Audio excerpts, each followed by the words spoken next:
When my husband's girlfriend threw wine in my face at his company party, he just smiled.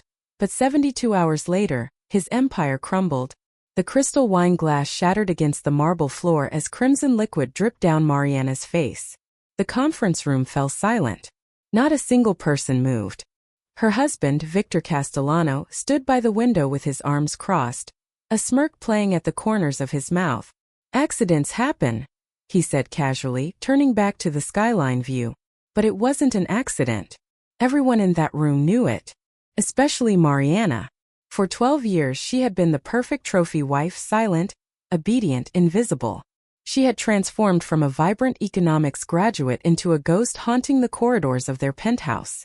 Victor's constant criticisms had carved away pieces of her identity, until she barely recognized herself in mirrors.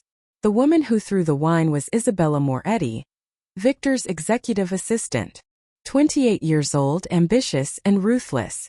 For 6 months, Mariana had watched their affair unfold with the detachment of someone watching a film she'd seen before. But tonight was different. Tonight, at Victor's 45th birthday celebration hosted at his architecture firm's headquarters, Isabella had crossed a line. In front of investors, board members, and the city's elite, she had humiliated Mariana publicly, and Victor had endorsed it with his silence. "Perhaps you should go clean yourself up," Isabella suggested with false sweetness. "You're making quite a scene." Mariana stood there for 3 heartbeats, wine soaking through her ivory blouse, a blouse she'd hand-stitched herself, embroidered with tiny forget-me-nots along the collar. Her passion for textile design was one of the few things Victor hadn't managed to kill entirely. Then something shifted. Instead of tears, Mariana felt a cold clarity wash over her. She looked at Victor, really looked at him, and saw him for what he truly was. A man so insecure that he needed to diminish others to feel powerful. "You're absolutely right, Isabella," Mariana said quietly, her voice steady as steel. "I should clean up this mess." She walked out of the conference room with her head high, leaving confused whispers in her wake. In the elegant bathroom, she stared at her reflection, at the wine staining her carefully crafted blouse, at the woman she'd allowed herself to become. She pulled out her phone and sent a single text message to a number she'd programmed 3 months ago. "Tomorrow morning. Execute phase 1. The response came within seconds. "About time. Everything is ready. Diane." Diane Park. Her college roommate. Now one of Chicago's most feared corporate attorneys. For 90 days Mariana had been planning, researching, documenting, building a case so airtight that Victor wouldn't know what hit him until it was far too late. Tomorrow morning, Victor Castellano would wake up to discover that his perfect world had a new architect, and she'd been hiding in plain sight for 12 years. What has Mariana been planning for 90 days? And what will happen when Victor discovers the truth? Keep watching to find out. The discovery happened on an ordinary Tuesday. Mariana was organizing Victor's home office, something she did weekly, though he told her countless times that she didn't understand important business documents. She'd learned to smile and nod, playing the role of the simple wife who concerned herself only with dinner menus and flower arrangements. But Mariana had a secret. She understood those documents perfectly. Her degree in economics from Northwestern hadn't disappeared, just because Victor convinced her to abandon her career for marriage. She'd simply stopped advertising her intelligence, having learned early on that Victor preferred her decorative rather than insightful. That Tuesday, a folder had fallen from Victor's briefcase, marked Castellano Holdings, confidential. Inside were incorporation papers for properties she'd never heard of. What made her blood run cold wasn't the existence of these holdings, but her own signature at the bottom of multiple documents. She didn't remember signing any of them. Over the next week, Mariana conducted a forensic examination of every paper in Victor's office. What she uncovered was financial infidelity on a staggering scale. Victor had been using a series of joint ventures, where Mariana held 50% ownership on paper, signatures forged so expertly she would have believed she'd signed them herself. These weren't small investments. Commercial buildings in the Gold Coast, a luxury hotel development in River North, residential towers in Streeterville. Combined value, nearly $47 million. Victor had been building an empire in both their names, managing everything as sole proprietor, while ensuring that if anything went wrong legally, Mariana would share the liability. It was brilliant in a sociopathic way. She bore all the risk, he controlled all the reward. The next morning, Mariana had coffee with Diane Park at a cafe 40 minutes outside the city, far from Victor's network. Diane listened to the entire story without interrupting, her expression growing more serious with each detail. When Mariana finished, Diane sat back and whistled softly. Mari, this is big. Like criminal fraud big. He's forged your signature on federal documents. What can I do? Diane's eyes gleamed with the expression of a hunter who'd spotted prey. The question isn't what you can do. It's what you should do. Because honey, you're not a victim here.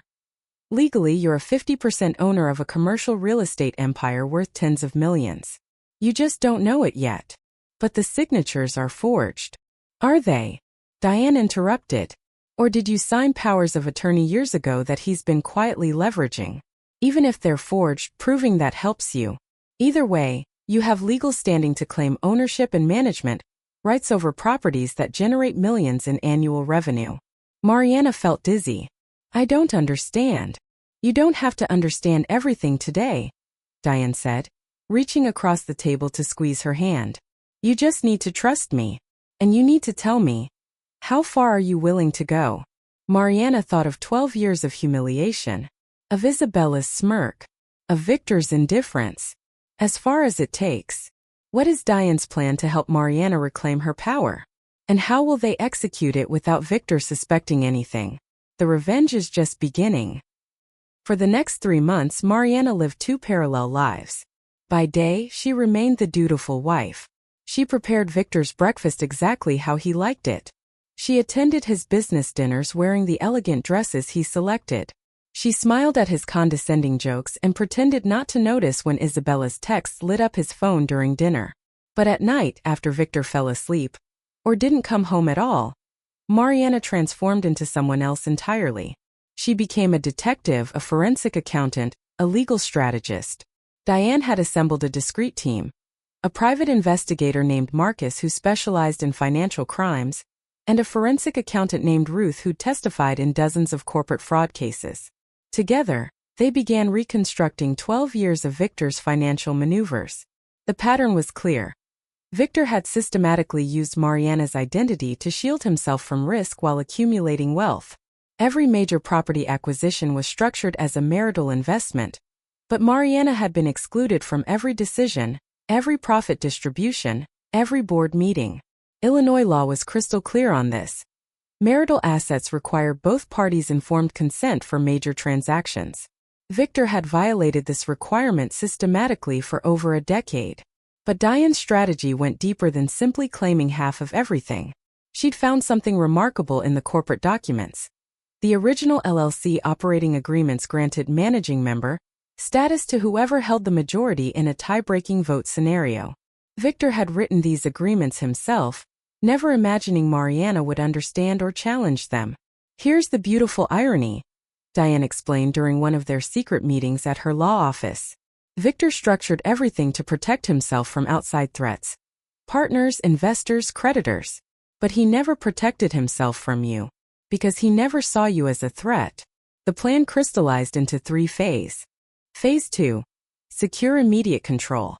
Using the existing LLC agreements and Mariana's legal co-ownership status, they would file emergency motions to freeze accounts and appoint Mariana as temporary managing member pending a full audit of Victor's management practices.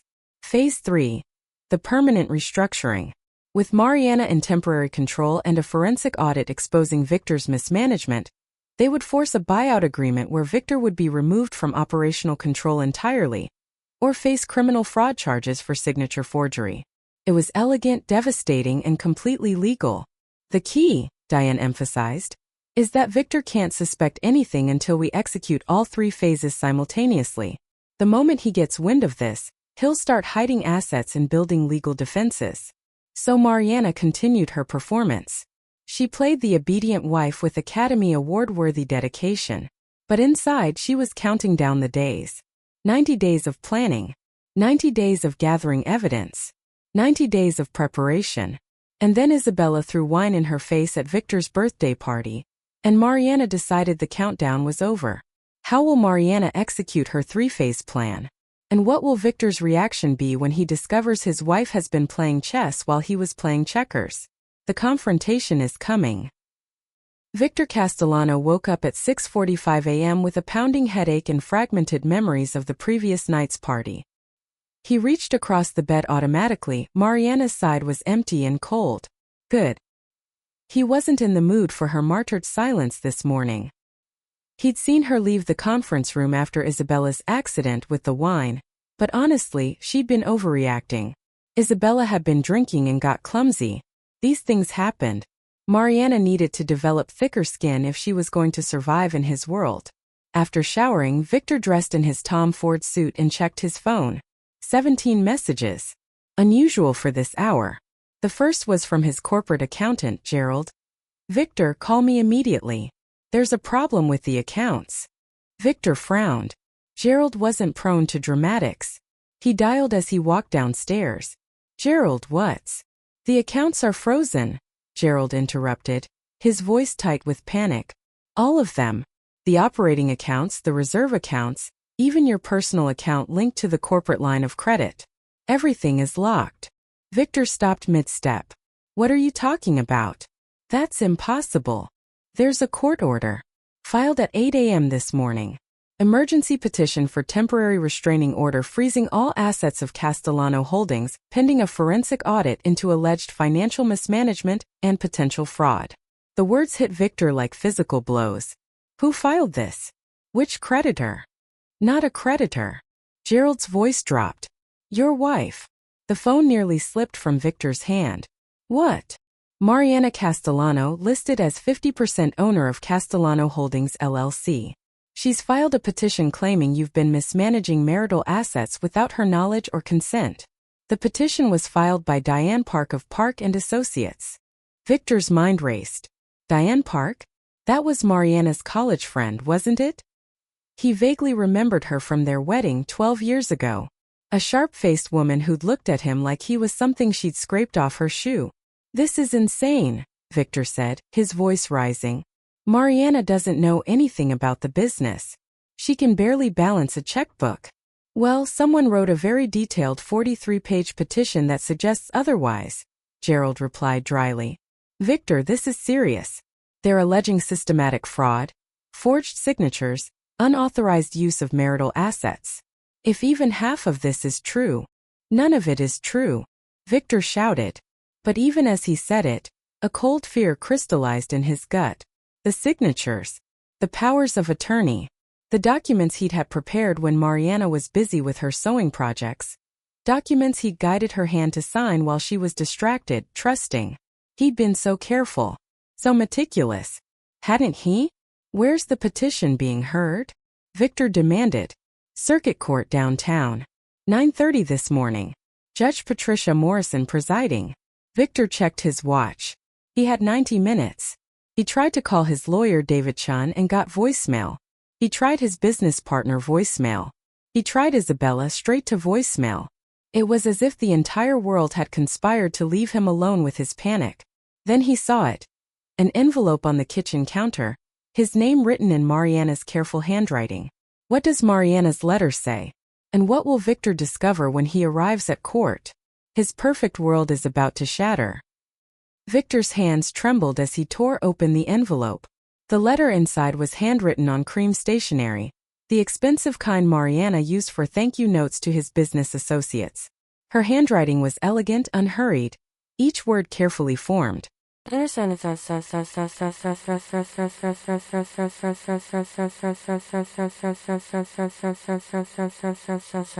Understand Dear Victor, by the time you read this, you'll have received notification that I filed for an emergency restraining order freezing our marital assets. I imagine you're confused, angry. Perhaps you think this is some emotional overreaction to last night's incident with Isabella. It isn't. For 12 years I've watched you underestimate me. You believe that because I chose to support your career, I was incapable of understanding it. You mistook kindness for weakness, and silence for ignorance. You've been building an empire in both our names, signing documents with my forged signature, structuring deals where I bear legal liability but hold no actual power. You've made me a co-owner of properties I've never seen, businesses I've never been consulted about, investments I've never approved. The beautiful irony, Victor, is that your own arrogance created the weapon I'm now using against you. Every LLC agreement you drafted gave managing member authority to the majority owner in a tie-breaking scenario. You wrote those protections thinking of outside threats. You never imagined I'd learn to read them. But I did. For 3 months, I've been working with corporate attorneys, forensic accountants, and investigators. We've documented everything. Every forged signature. Every unauthorized transaction. Every violation of fiduciary duty you've committed as a spouse and business partner. Today, I'm not asking for a divorce. I'm not asking for half of what we built. I'm taking control of all of it. By 9:30 this morning, a judge will grant me temporary managing authority over Castellano Holdings pending a full audit of your activities.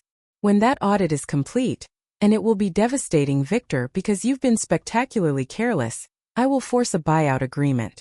You'll have 2 choices. Accept a settlement where you walk away with enough to start over somewhere else, or face criminal fraud charges that will destroy your reputation forever. I'm not doing this out of spite, though God knows I'd be entitled to it. I'm doing this because I deserve better than a man who laughs while his mistress humiliates me in public. I deserve to be seen, respected, valued. And since you proved incapable of doing that, I'm giving it to myself. Don't bother coming home. Your belongings have been packed and will be delivered to whatever address your attorney provides. Consider this your official notice. The invisible wife you took for granted has learned to make herself visible. Victor stood in his kitchen, the letter crumpling in his fist, his entire body shaking with rage and a fear he'd never felt before. This couldn't be happening. This couldn't be real. Will Victor find a way to fight back in court? Or has Mariana already won before he even arrives? The courtroom showdown is next. Judge Patricia Morrison's courtroom was smaller than Victor expected, wood-paneled and intimidating, with the seal of Illinois hanging behind the bench like a declaration of absolute authority. Victor arrived 17 minutes late, his lawyer David Chun rushing beside him, both of them still piecing together the situation from fragmented phone calls during the cab ride over. Mariana was already seated at the plaintiff's table with Diane Park and another attorney Victor didn't recognize. She wore a charcoal gray suit he'd never seen before, professional, commanding, nothing like the soft pastels she usually favored. Her hair was pulled back in a sleek bun, and when she glanced at him, her expression was completely neutral. It was like looking at a stranger. "All rise," the bailiff announced, and Judge Morrison entered. A black woman in her late 50s with silver-streaked hair and reading glasses perched on her nose. She had the expression of someone who'd heard every excuse and believed none of them. "We're here for case number 2024-11847, Mariana Castellano versus Castellano Holdings LLC and Victor Castellano." Judge Morrison began, scanning the papers before her.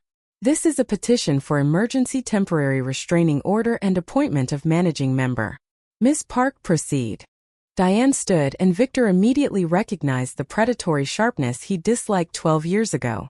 "Your Honor, my client Mrs. Mariana Castellano is the legal 50% owner of Castellano Holdings LLC, a portfolio of commercial properties and development projects valued at approximately $47 million. For 12 years, Mr. Castellano has operated this business as though he were the sole proprietor, excluding Mrs. Castellano from all decisions, distributions, and management activities."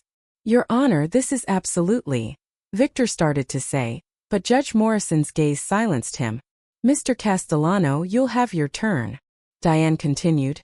"More concerning, Your Honor, is evidence that Mr. Castellano has forged Mrs. Castellano's signature on multiple incorporation documents and loan applications, artificially creating her co-ownership status to shield himself from personal liability.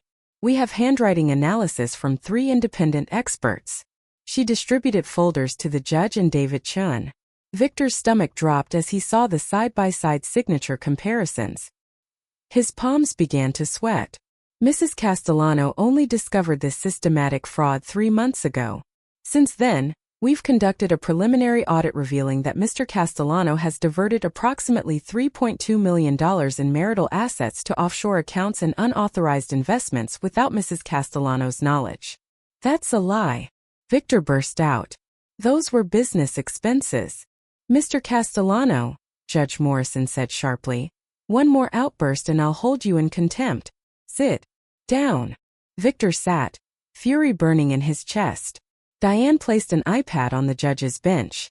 Your Honor, I'd also like to submit video evidence of Mr. Castellano's relationship with Isabella Moretti, an employee of Castellano Holdings. This video, taken last night at a corporate event, shows Ms. Moretti physically assaulting Mrs. Castellano while Mr. Castellano watched and laughed. The relevance is establishing Mr. Castellano's pattern of disrespect for his wife and business partner. Judge Morrison watched the footage in silence. When she looked up, her expression had turned to stone. What will the judge decide? And can Victor's lawyer mount any defense against Diane's evidence? The verdict will change everything. The silence in the courtroom stretched like pulled taffy. Judge Morrison removed her reading glasses and fixed Victor with a look that could freeze magma. Mr. Chun, does your client have a response to these allegations? David Chun stood, looking like a man trying to bail out the Titanic with a teaspoon. Your Honor, while Mr. Castellano acknowledges that the marital partnership could have been communicated better. Communicated better? Judge Morrison interrupted, her voice sharp. Counselor, I'm looking at forensic evidence of forged signatures, unauthorized asset transfers, and what appears to be systematic exclusion of a legal co-owner from business operations. Is your defense really going to be that your client had poor communication skills? Victor leaned over and hissed at David. Tell her about the prenup. David winced. Your Honor, there was a prenuptial agreement, which is irrelevant to business operations established after the marriage. Diane cut in smoothly. The prenup addressed dissolution of marriage assets, not management of jointly held business entities created during the marriage. Mr. Castellano structured these holdings specifically to include Mrs. Castellano as co-owner for liability protection purposes. Judge Morrison flipped through the documents again. Ms. Park, what exactly are you requesting today? 3 things, Your Honor. First, an immediate freeze on all Castellano Holdings accounts to prevent asset dissipation. Second, temporary appointment of Mrs. Castellano as managing member with sole signature authority until a full forensic audit can be completed. Third, a restraining order preventing Mr. Castellano from entering or conducting business at Castellano Holdings offices or accessing company records. Your Honor, that's absurd.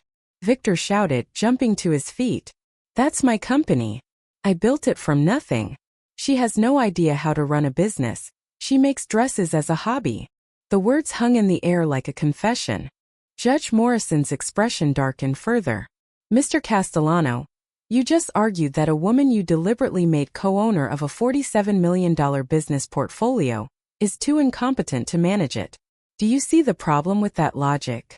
Victor opened his mouth, then closed it. David pulled him back down into his chair. Here's my ruling, Judge Morrison said, her voice carrying the weight of finality. I'm granting all 3 requests. Accounts are frozen effective immediately.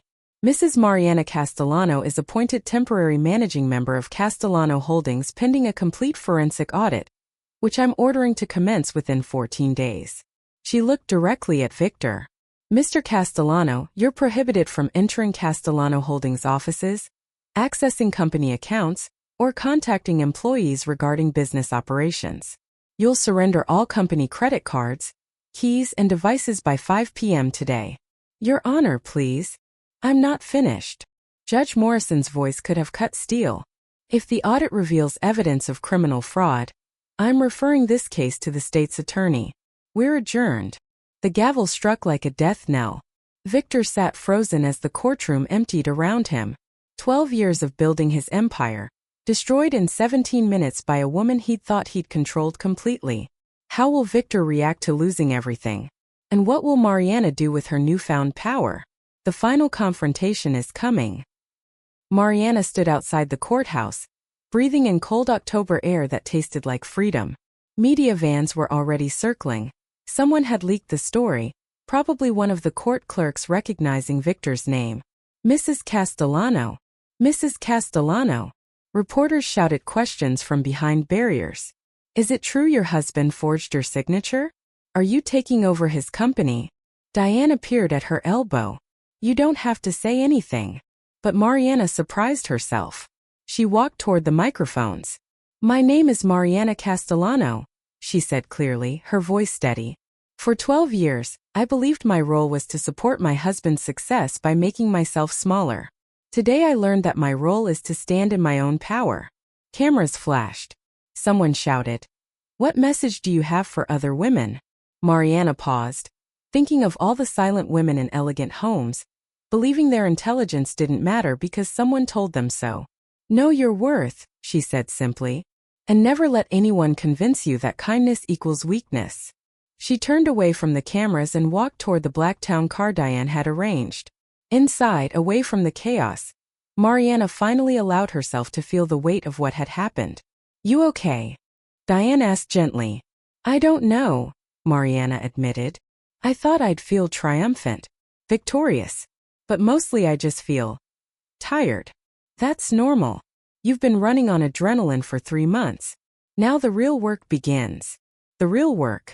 Mariana thought about the business she was now responsible for managing, the employees depending on those paychecks, the projects in progress, the investors to reassure.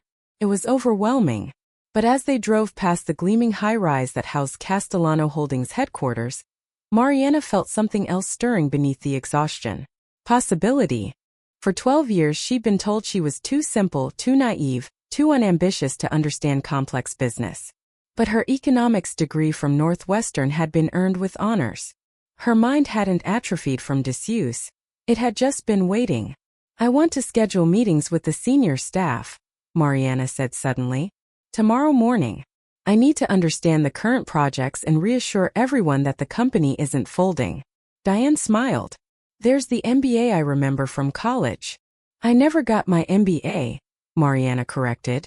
Victor convinced me to quit the program when we got engaged. He said I didn't need it. Well, Diane said, maybe it's time to finish what you started. That evening Mariana sat in the corporate apartment Diane had arranged. A clean, modern space that was hers alone.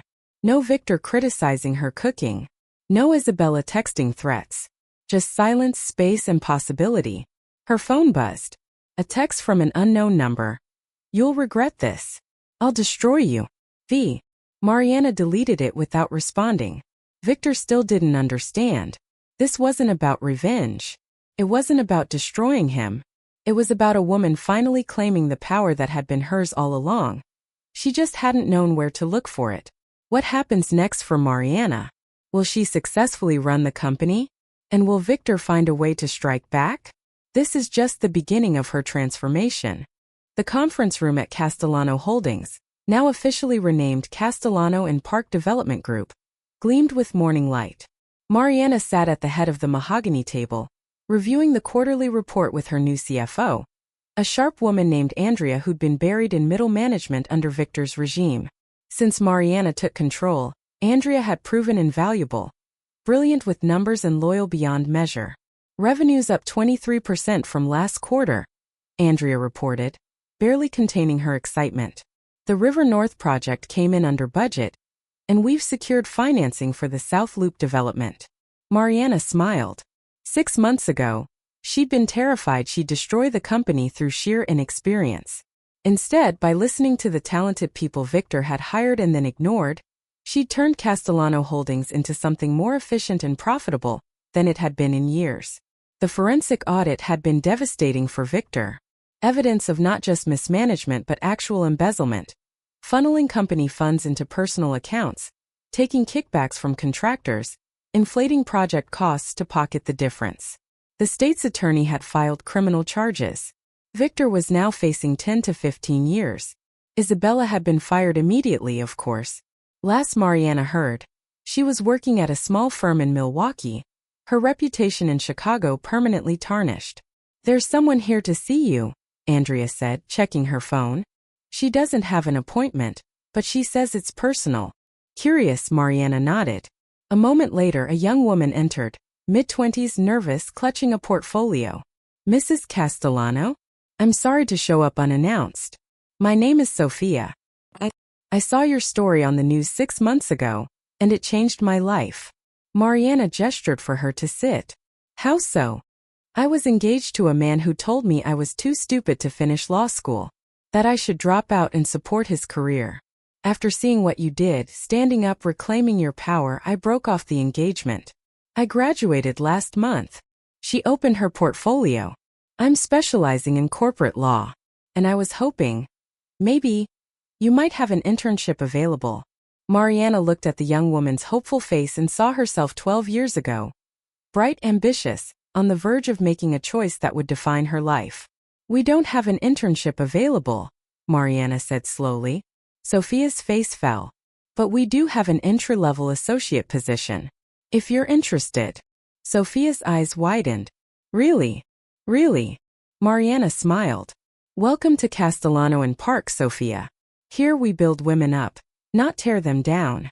And for the first time in 12 years, Mariana Castellano felt exactly where she belonged. At the head of the table, building an empire, but this time on her own terms.